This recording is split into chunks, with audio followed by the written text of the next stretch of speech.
Le Mac d'Esther, c'est l'actualité du parc technologique de Limoges, avec aujourd'hui la French Tech Limousin qui a reçu à nouveau le label Communauté pour 3 ans. Permettre aux startups du territoire d'être visibles à l'échelle locale, régionale, nationale, voire internationale. La fibre optique, ce n'est pas qu'Internet. Et on est vraiment dans l'innovation, on n'est pas dans la fibre télécom classique. Et puis les projets d'Esther Technopole.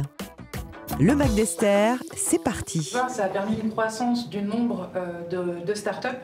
On est passé de 50 à 70 startups immatriculées en Limousin et une croissance du nombre d'emplois sur le territoire.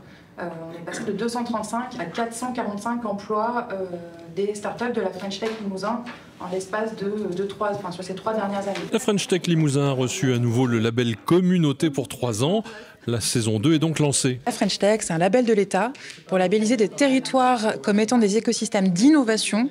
Il y a donc des communautés et des capitales French Tech partout en France et à l'international.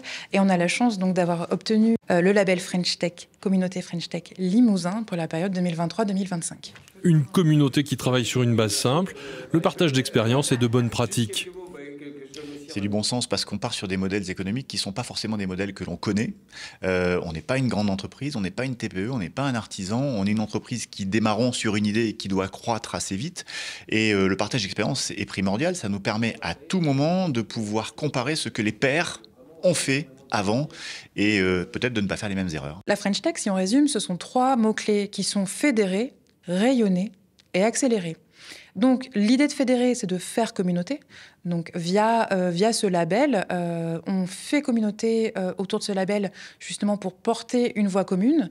Effectivement, après, c'est rayonner, donc permettre aux startups du territoire d'être visibles à l'échelle locale, régionale, nationale, voire internationale. On a des entrepreneurs qui sont engagés bénévolement, donc avec une gouvernance, un board qui sont engagés, mais également des dirigeants d'entreprise qui acceptent de donner de leur temps bénévolement pour être mentors de projets, de plus jeunes projets, justement pour les aider à décloisonner les problématiques qu'eux ont pu rencontrer et pour lesquelles eux auraient aimé aussi être soutenus, être accompagnés.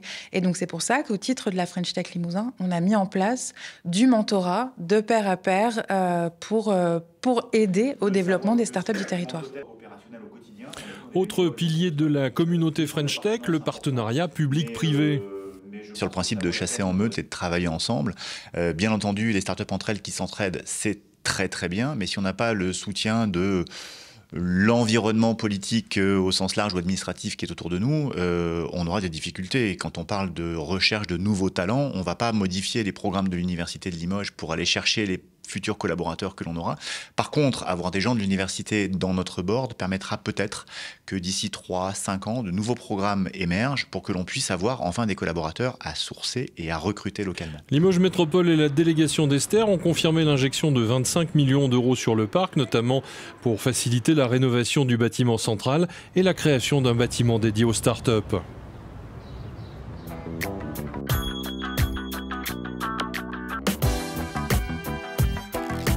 Parce que la fibre optique ne sert pas qu'à acheminer la télévision et l'Internet à la maison, il est utile de faire un tour des ressources en recherche, formation et entreprise à Limoges. Quand on parle de photonique, on parle de la science de la lumière. On va étudier le photon et ses propriétés. À contrario de l'électronique, on va étudier l'électron. La photonique au national, et ça représente à peu près 1000 entreprises. Il y a 4-5 grands pôles d'activité nationaux. Il y a bien sûr Paris, le plateau de Saclay. Il y a la Bretagne autour de Lannion, il y a Grenoble et il y a la Nouvelle-Aquitaine. Et dans la Nouvelle-Aquitaine, on va dire qu'on a dans la photonique des domaines d'excellence. Ça concerne le laser et ça concerne aussi la fibre optique. C'est comme ça, pas autrement. Mon cœur bat comme un aimant.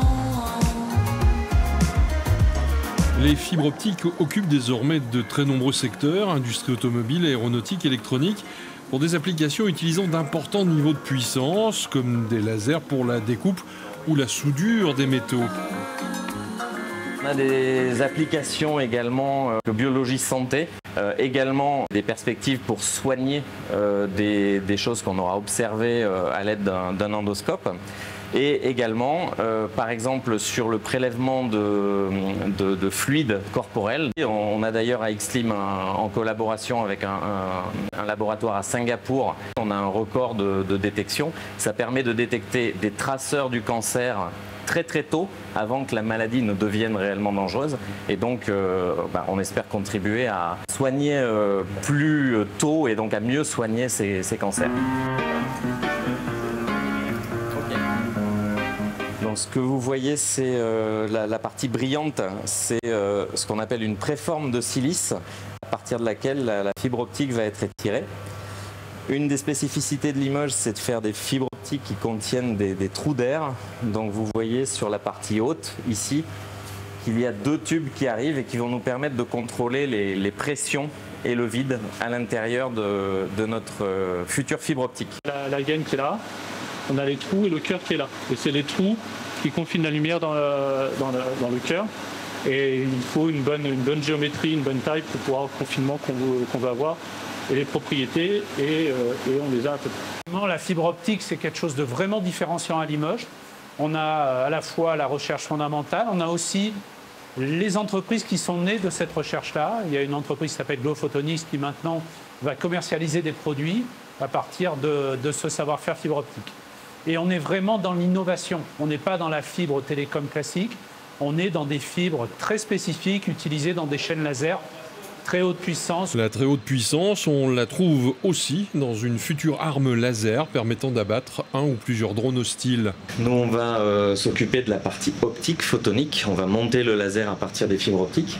Et ensuite, c'est notre partenaire et donneur d'ordre qui va se charger de l'assemblage et de mettre tous ces éléments dans une boîte, dans un produit fini. Pour moi, quand je regarde, quand on fait les manips, je rêvasse et je visualise un électron danser. La plupart de nos activités de recherche, mais aussi les activités de Glow Photonics, c'est vraiment pour développer des composants photoniques, ce qu'on appelle enablers ou différenciants. On les retrouve dans le micro-usinage, dans l'ophtalmologie, dans des applications comme les capteurs quantiques, ou bien tout simplement pour faire des lasers. Les horloges atomiques servent à plusieurs applications, c'est-à-dire donc, que ce soit pour la navigation, pour l'instrumentation, pour les télécoms. Avoir une très bonne horloge atomique vous permettra d'avoir une télécommunication plus dense, plus synchronisée, vous permettra d'avoir votre capteur beaucoup plus précis, vous permettra aussi une navigation beaucoup plus précise. Cette horloge, donc née ici à Limoges dans le laboratoire, on peut lui annoncer un destin mondial? Je l'espère bien, c'est exactement notre ambition et c'est pour ça qu'on a été au CES. C'est pour donner de la visibilité à nos technos à l'échelle mondiale.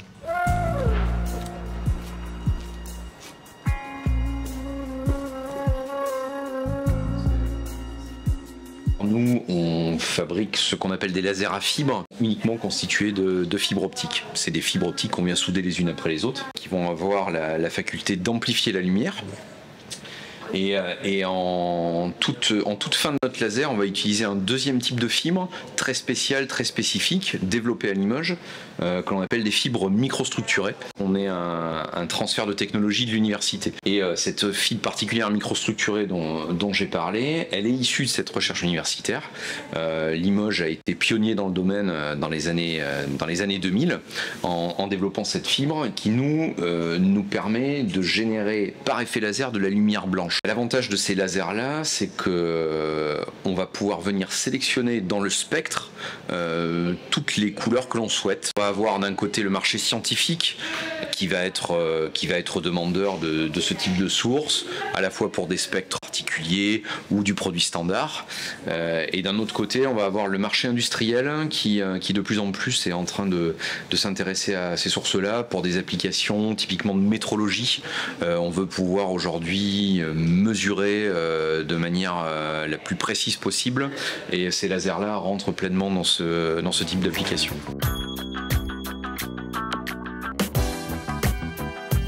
ESTER est avant tout un acronyme peu connu des Limougeaux. C'est un espace scientifique, technologique, d'échange et de recherche.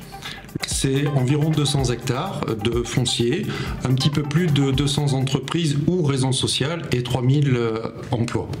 La Technopole, c'est une organisation structurée autour du rapport université, recherche, incubateur et développement de start-up puis d'entreprises. Il y a un programme d'investissement extrêmement ambitieux, environ 25 millions d'euros, des travaux qui vont commencer dès 2024 et qui vont se dérouler jusqu'à mi-2026 avec sur la première partie 2024 un bâtiment dédié à l'innovation, au portage des start-up et pépinières d'entreprises, un petit peu plus de 1700 mètres carrés.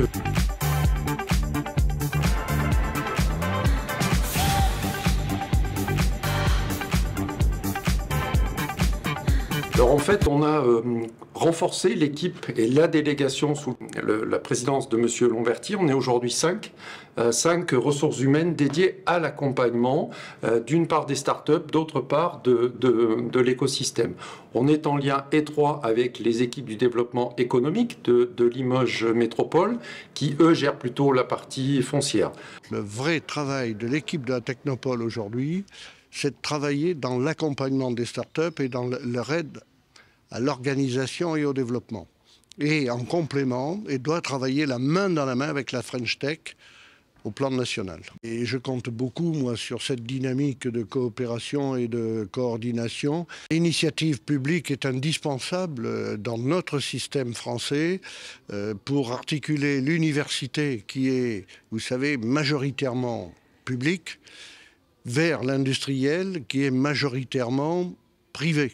Et donc, il faut faire cette interface. Et cette interface est importante parce que sans cette interface, il n'y a pas de développement de technique, de technologie et surtout d'industrialisation et des outils et des produits dont nous aurons besoin pour l'avenir. On est à l'échelle de la Nouvelle-Aquitaine 10 technopoles. Donc ça, c'est déjà un premier niveau de relation régionale.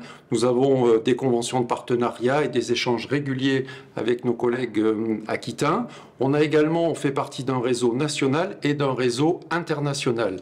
Donc Esther a tout son rôle au niveau régional, national et international. Le grand paradoxe, c'est qu'Esther Technopole est connue au nord, au sud, à l'est, à l'ouest de la France, à l'étranger, et les Limougeaux ne savent pas vraiment ce qui s'y passe.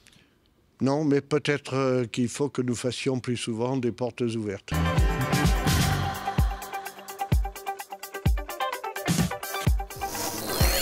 Le Mac d'Esther, c'est déjà fini. Rendez-vous dans un mois.